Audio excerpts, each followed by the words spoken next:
and this is something again that comes up a lot in my work, where many women, one of the fears of leaving a relationship or going through a divorce is the fear of loneliness in Mm. the future. Um, but people don't often talk about the lack of safety in a painful relationship. Mm. Somehow, as you said, the comfort of just having a home and a partner, because that's kind of the norm, they are Mm. willing to overlook all these other things. It's Mm. because it's not just about intimacy, it's also about feeling safe in that relationship or with that person. So you Mm. were talking about, these three-dimensional lives and sort of the flattening of the narratives. So I wanted to ask you, I know you've done a lot of thinking and very insightful writing on Bollywood and how it projects our lives and lived realities. So what is your perspective on what is happening with the latest, flood of movies in Bollywood, and are they like art imitating life? Is life going to imitate art? Mm. Uh, because again, they kind of a very slightly unrealistic blend of very superhero or very extreme kind of people or relationships. Whether Mm. it is Shah Rukh's latest, three super hits and him being Indian of the Year and or Animal or anything else that people are seeing right now. Mm. What do you see as the trend? What is it? What are the insights? I mean, I think, whether art mirrors life or the other way around, I don't think that's a question that can be answered because the answer to both things is yes. Art Mm-hmm. mirrors life, life mirrors art, and that is why we have art. Mm-hmm. Because we keep mirroring, I mean, we are creatures who mirror Right. things, and that's how our lives shape up. And Mm-hmm. one of the things that art does is it picks up on that which is still forming, that which Right. is felt under the Right. surface, right? Mm-hmm. So if one looks at the hypermasculinity in movies, I mean, it's in a continuity with the hypermasculinity of our politics right now, where Mm-hmm. it's very much about domination. Yeah. It's not, I mean, I think like the conversation about masculinity is not actually happening, right? Right. I know there is this one strand of conversations on masculinity where, especially like back in the 90s, there was the idea of masculinity developed and people began Okay. speaking about it, right? But at that time, it was very much in that toxic masculinity mode that, oh, Right. men have to detoxify themselves. Mm. Subsequently, there has been a shift from that perspective and for men to get in touch with their vulnerable sides, etc., Right. etc. But that conversation, I find it's very like limited. Like men are not talking in that about their relationality with others. You Right. can speak about being vulnerable and opening up and all of that, and that's Mm-hmm. pretty nice. But Mm-hmm. many things make up the idea of a man as important and central. Mm-hmm. Earning money, being Of successful, course. Yeah. always being interesting, or thinking that he's interesting. That my favorite hashtag is "Bol mat kar yaar," and And always so having all the solutions, right? Being the head of the household, knowing what. head of the tribe, head of, yeah. So actually, the idea of vulnerability, which has been Mm. interpreted by a certain kind of masculinity debate to mean like speaking about your tender emotional side, I don't think that is actually very meaning. I mean, it has its meaning, but vulnerability has to be about open-endedness, about not knowing. Even when Right. we live our lives vulnerably, what you're describing about people who don't want to leave a tough situation is that Hmm. there is a certain invulnerability of Yeah. being in a It's fortress. a known evil. That's literally what it is. Yeah. A Yeah. fortress, right? Correct. It Correct. protects you from the outside, but it also locks you inside. Yeah. So it's like, Yeah. but I Absolutely. think that so now when there is no real conversation about men being just people like Hmm. anybody else, Yeah. right? We are the masculinity question is not questioning the idea of gender itself. Right. Definitely not going anywhere near caste and class and all of Hmm. that, right? Is Hmm. leaving that be religion. Yeah. All these are swirling underneath the surface Yeah.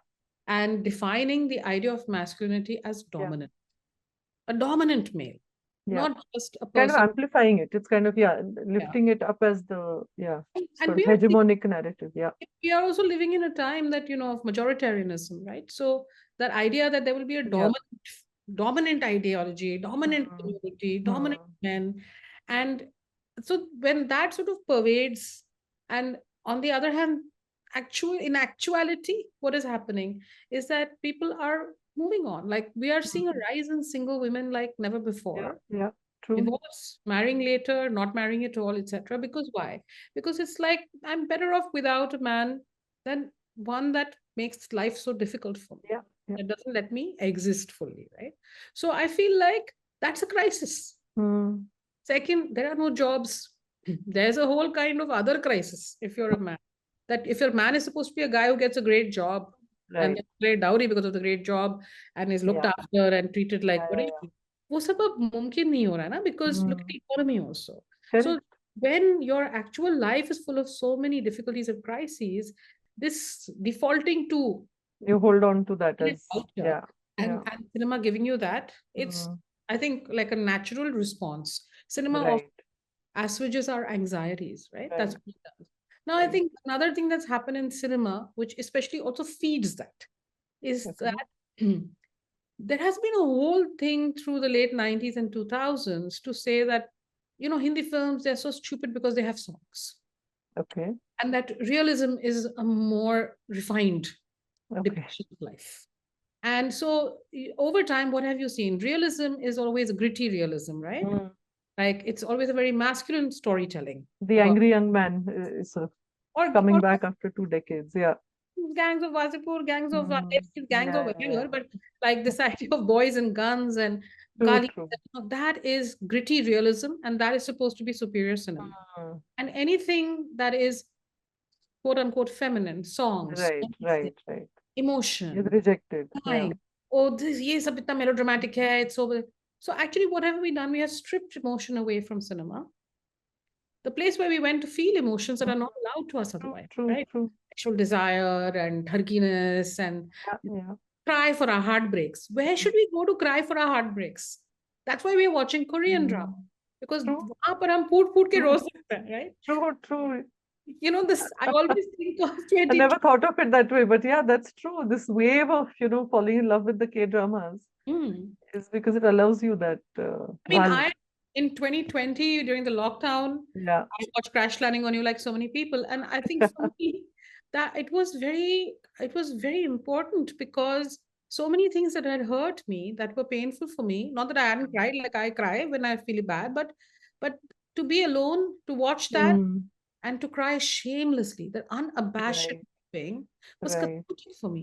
right. Feel all of the feelings which you're scolding yourself, like especially when Yeah. you have a bad romantic relationship, you scold yourself, why was I so Mm, stupid, why did I yeah. become that?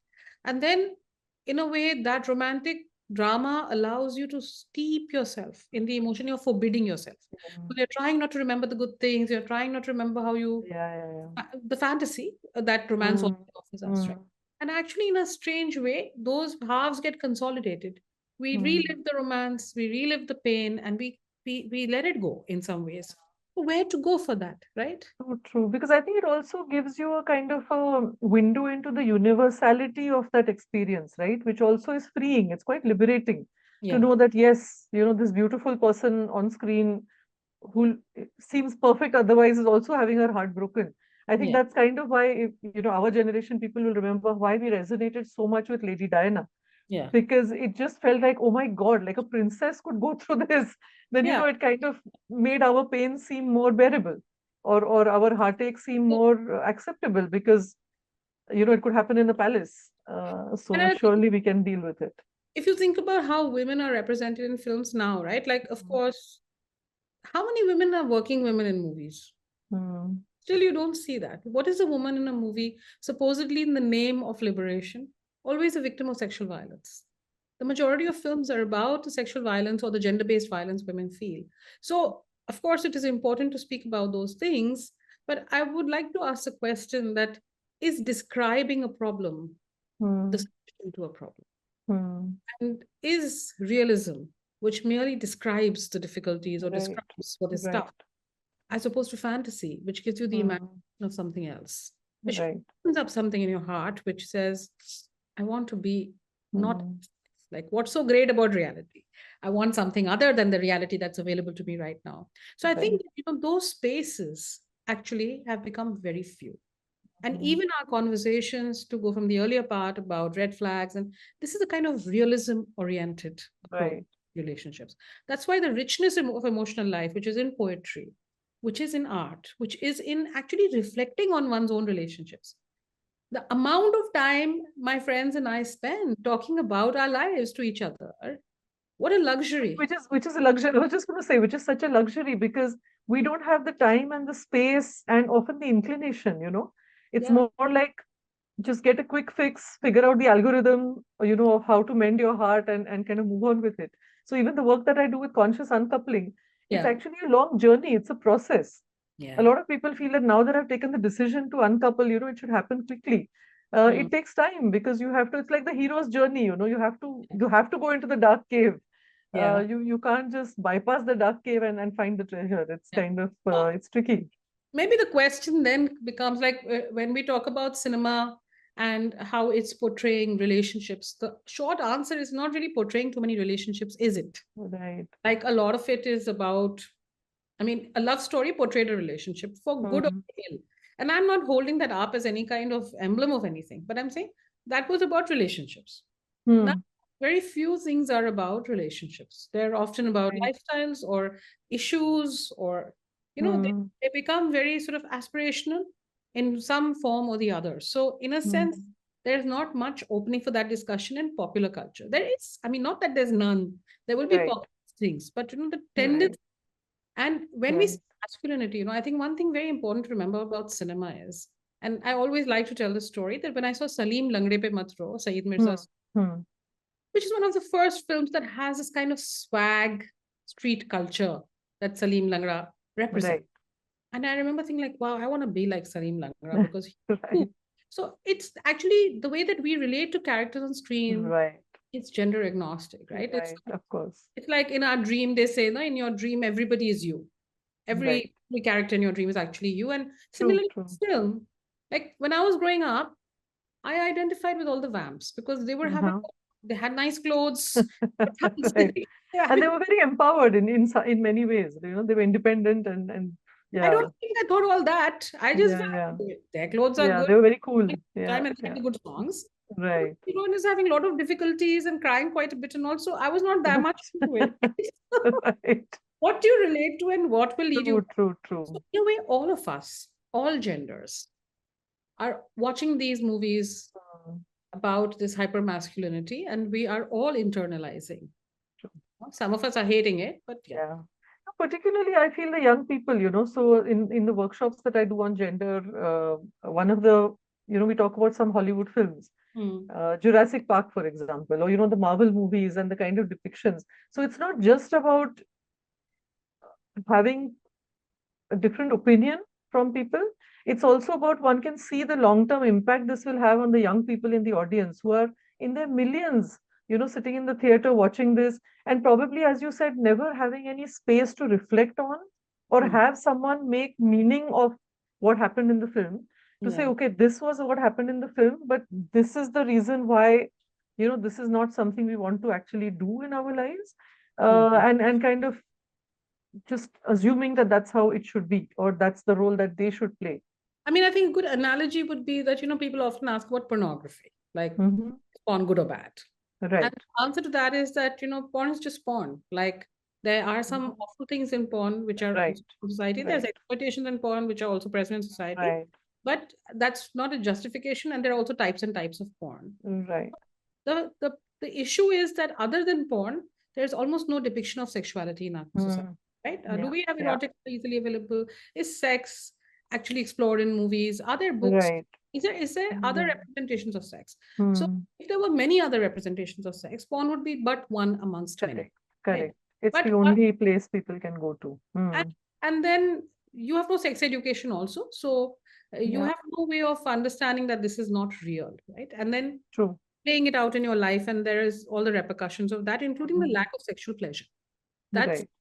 the biggest Right. fallout of that. And also intimacy, right? Because pornography is all about the physical, Rather, in it many is ways. often very gendered, and I Right. mean, Right. it's Of like, course. it's even physical intimacy is actually Mm. not present, like what Mm. making any definition of intimacy, the idea that True. intimacy is about responsiveness, about attentiveness to the other. True. True. It's True. not an automatic thing. The Mm. automatedness of porn is the thing that people are carrying out in their lives. So actually, I would say that most people have this fantasy of invincibility. Hmm. That is why continuously looking for labels, continuously looking for terminology, continuously looking for theoretical, like, insurance against hurt, Hmm. does not prepare you for hurt and resilience, right? I mean, none of us Absolutely are right. prepared for hurt, obviously, none of us are. Absolutely. And we Yeah. continue to feel so, like when we experience Yeah. pain, we feel it deeply. I mean, Yeah. I still feel it deeply. I would say the only thing that has changed in me at 25 and me at 55 is that when I experience terrible pain, I know that it will pass. Right now, I have to bear Right. to be in Right. it. Right. Right. I think, like, for me, the learning was, don't run away from pain, don't disguise it from Yeah. yourself. Yeah. Inhabit that place, grapple with it, Yeah. and don't make it into a permanent residence either. Like, work Absolutely. your way Yeah. through it. Yeah. So I do a workshop on getting rid of emotional baggage, and it's Mm, very much what you said, that mm, all of us have emotional baggage just by being alive, because you've got a whole lot of memories, you made up some stories out of that emotional experience. As long as it doesn't identify you, mm. Yeah, everyone has emotional baggage. yeah, So you just have to figure out how much of it are you carrying, and can you let go of some so you can bring in new experiences, as you said, to be vulnerable to new experiences, including experiences of being hurt, yeah, because that is really where the growth points lie. But many of us are so terrified of being vulnerable or feeling unsafe, partly because I think we've never really had a safe space within ourselves mm, where we could be confident that we could deal with the hurt. It's not yeah, about not wanting to get hurt. I think it's about not wanting to stay hurt, or to go through the pain, yeah, which also makes you commitment phobic, which also kind of makes you avoidant of intimacy. Because a yeah. physical act is easy to just, have and leave behind. Yeah. When intimacy comes in, then it kind of, But I would builds. say, like, a really interesting example would be that, when you look at queer narratives, when you step outside of the heteronormative frame and you look at queer narratives, I feel like in that space, we are seeing an increasing kind of, because marriage equality, coupledom, Yeah, etc., are being often used to mainstream the idea of yeah. queerness. Right? So, actually, fighting for the more expansive notion of queerness has become ever more important. But that True. said, I do see that in the narratives that young queer people send in, right? That actually, because you've had to grapple with your sexual and intimate life on your own terms, because there wasn't all that Mm, out mm, there telling you what a queer relationship is meant to be like. true. I mean, a certain amount of hypersexualization is present, but I think that in quite as soon as queer narratives became more foregrounded with the coming of the internet, once homophobia will continue and will take a long time to go, but now the visibility of queerness is so Mm, much more, right? So I think we have also seen articulations about, I don't know if I want to be this way. Like around three right. four years ago, somebody said that, it's very tough on dating apps. Gay Mm, dating apps are very lookist. They say right. a very cruel atmosphere, and people Right. block you if they don't think you're cool Mm. enough. Within a second, you just say hi and you're blocked, right? And this feels very violent and difficult Yeah, yeah, the to rejection, yeah. identify that so early Mm, on and to true, search true. for other things. So when there is not too much of a defined discourse, Mm, unpacking it can become a little bit more possible, I feel, right? correct. And they can create a new narrative or create different alternatives, And right? another thing I've seen is that you see, like, with women on Agents of Ishq and queer people, and the way that they respond to, say, popular culture, to representations, and to actual narratives of life, it's rather diverse. And then Right. often you see a kind of binariness, black and white thinking is ever present on the internet, progressive, not progressive, etc. But there's also quite a lot of mature response, a lot of open-endedness. It is really usually with straight men that Mm, you're seeing kind of rigidity, right? Like there will be a tendency to tell other people how to be mm, in the comments, tendency to mock what somebody has said, a tendency to pronounce judgment rather mm, than, if there's a narrative of somebody's life, right? Like a kid who read Sidney Sheldon books at 12 and mm, got caught by mother, let's say, mm, mm, there will be somebody who will say like, oh, what's wrong with you reading those kind of books, you should, mm. like, so Of this course. this is the habitual behavior that Right. men have been taught Mm, to inhabit. But if you just look at the comments on Agents of Wish, can you think like, look how lonely it's making you. Instead of being mm. part of a community, you're going to continuously be the guy outside who's telling Throwing himself, stones. yeah, and that, oh, I'm telling people how to be because I Yeah, know. yeah, Yeah. you're incredibly lonely. Whereas other people are actually opening themselves out to this narrative, Hmm. responding to it, or True, saying, true. I never thought about it this way. So look how much richer their lives are becoming. So one is torn between compassion and annoyance when one Very sees. true. Yeah. Very true. I think that, but I wanted to just talk about Animal a little bit because that's the movie that everybody talks about. Hmm. So I would say it's interesting, like why would women like Animal? Right. It's a I super. haven't seen it, so disclaimer. I've just read about it. Yeah. No, I mean, I've seen it. I've seen Kabir Singh as well. And I don't 100% agree with the criticisms of the films. I mean, there's much to critique, and I do feel the films are sexist in that they're extremely interested in men, right? Like, men are very Right. interested in men. Of course. Hmm. Men's ability to be interested in other people is very limited. That is also what is so restrictive for them. No? Right. But they're always performing for other men, they're not Hmm. actually engaging with other people. Correct. So It's a competition. It's always alpha. Who gets to be the alpha? Hmm. actually, Animal is a depiction of that. Hmm. What does that life feel like? I mean, clearly shit. I mean, neither Kabir Singh nor the character in Animal are actually doing too well in life. Hmm. Hmm. Now, and the filmmaker is also holding them up and also celebrating them, but also depicting the awfulness of Right. these choices that they're making. So really, you can take away a number of different messages. Hmm. One thing I think about why Kabir Singh was such a big hit, for instance, was Kabir Singh is kind of another version of Devdas. No, it's about a guy who doesn't get the girl he wants, and then suffers. Hmm. Hmm. Except in the end, Kabir Singh doesn't destroy himself fully, but Right. saved. He gets the girl, which Devdas never got. So the thing is that to some extent, it was a film that was very steeped in that emotion of heartbreak, right? So it gave a lot of room to that. Hmm. And I think people responded to that to some extent. Okay. The second thing is that I feel like sexual love, passionately and very, very strongly sexual love, is Hmm. not actually very much present. No? And so I think women are also kind of responding to some of those elements, however Okay. crass they may be, however, like sometimes laughable also they seem to be when you watch the film. But I would always, when a film is a hit or when something becomes very popular, I would always ask myself the question, what is the emptiness it is filling? Hmm. Of course. Like what is that empty place that could be filled with something nicer that is Yeah. being. True. True. No, they're absolutely right. And in fact, we talk a lot about how, sex education is something which a lot of our people don't have access to.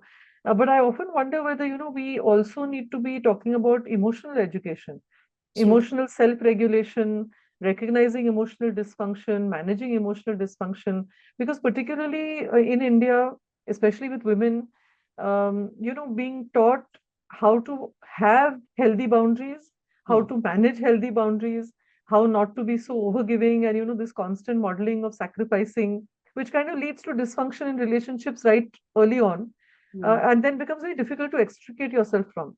Hmm. Whether it is something like this, as you said, a hyper masculine person and this very heightened romantic sexual kind of a relationship that's seen as, very passionate, very Romeo and Juliet, Heer Ranjha kind of thing.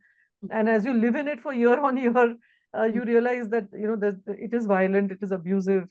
Hmm. So I think that's also something, we don't really talk about at all.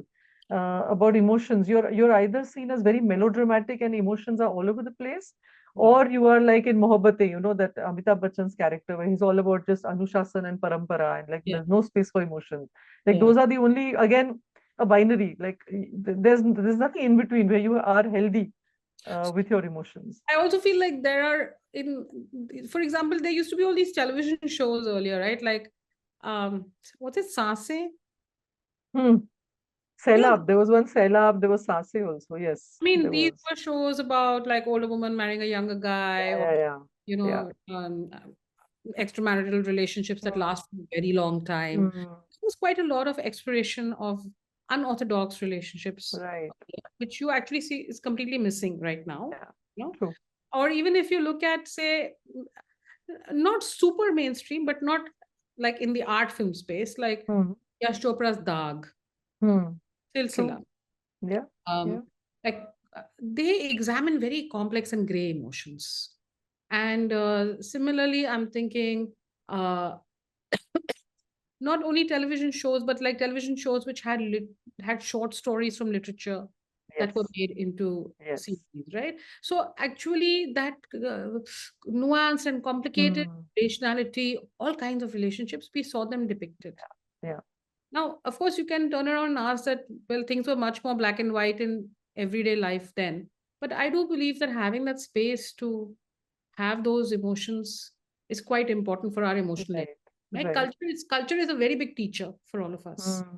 So even sex education in school can teach us so much and no more. The rest of it we will Right, learn by living, by of doing, course. and from the culture. And I would say it's the same for emotions, Of definitely. course. Wonderful.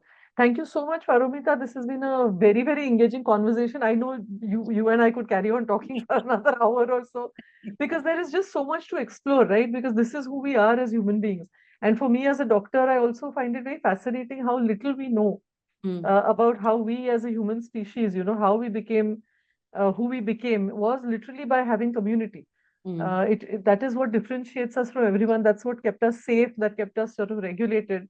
And mm, now in urban environments, I think nuclear families or even living as single individuals, while it may have its benefits, it's like millions of years of evolution, and now we are on the surface of it making these what appears to us as upheavals, but is probably just a blip on the horizon of this very long evolutionary landscape. It's mm. fascinating to see where this could be leading to, Yeah. what's going to come next Yeah. uh, in human When relationships. this generation that is struggling with all of these changes actually comes to some place where it has struggled through, like right now we also watch young people in a moment of crisis and flux. Yeah. At some point when they go through that period of flux, it would be interesting to see what they have learned and what they will teach us. Absolutely. So, on that note, I'd like to just thank you and close the conversation today. It was lovely having you here, Paromita. Lovely Thank you to so talk. much for your, very thoughtful, very insightful kind of deliberations on a very complicated, very complex issue, and really appreciate your time. Thank you so much. Thank you. Thank you. That wonderful, far-ranging conversation that I had with Paromita Vohra. And if you have any thoughts, any comments, we would love to hear back from you. So do drop a line or send a message, and do like, share, and subscribe to hear more such conversations.